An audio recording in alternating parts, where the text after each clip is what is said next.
په دې وروستیو میاشتو کې د تونس، قاهرې، منامه، صنعا او دمشق لارې کوڅې د مظاهره کوونکو نه ډکې وې، خو په تهران کې چوپتیا ده.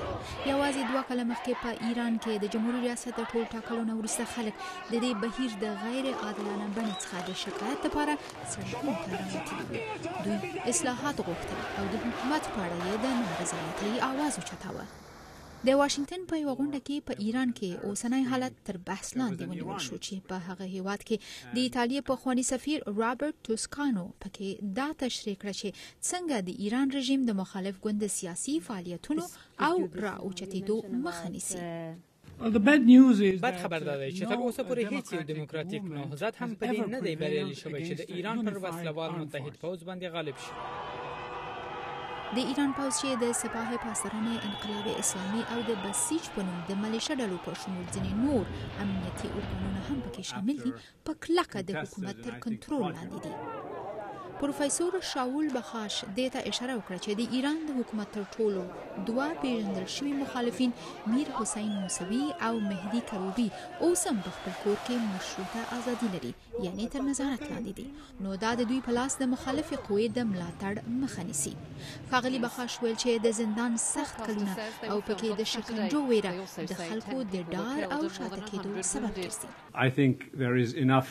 زه فکر کوم چې په زندانونو کې د بندیانو سره د ناسم سلوک په باب کافي ریپورټونه شته چې په هغو کې پر عزت باندې تیری هم شامل دی. دوی غواړي خلکو ته دا وښيي چې که حکومت په خلاف ودرېدي نو په زندان کې هر څه در باندې پیښیدی شي.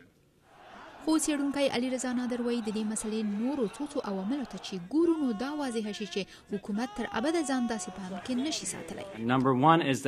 په لومړۍ درجه د خلکو د نارضایتۍ اندازه ده چې مخ په پراخېدو او لا زیاتېدو ده. دوهمه خبره د ایران په سیاسي سیستم کې د درز رامنځته کېدل دي چې ورځ په ورځ یې د شدت شاهدان او دریم د مشروعیت مسله ده. زه فکر کوم چې د ایران اسلامي حکومت خپل مشروعیت له لاسه ورکړی، نه یوازې د خلکو ترمنځ بلکې د پیژندل شویو پوهانو ترمنځ هم. خو سفیر توسکانو وایي که څه هم چې دا درزونه په رژیم کې مخ په ژورېدو او پراخېدو دي، د هر ډول بدلون د مخنیوي لپاره د خلکو ترمنځ د ولایت فقیه په نوم یوه عقیده دا وایي چې د هر څه په اړه پرېکړه د اعلی مذهبي لارښود په لاس کې ده.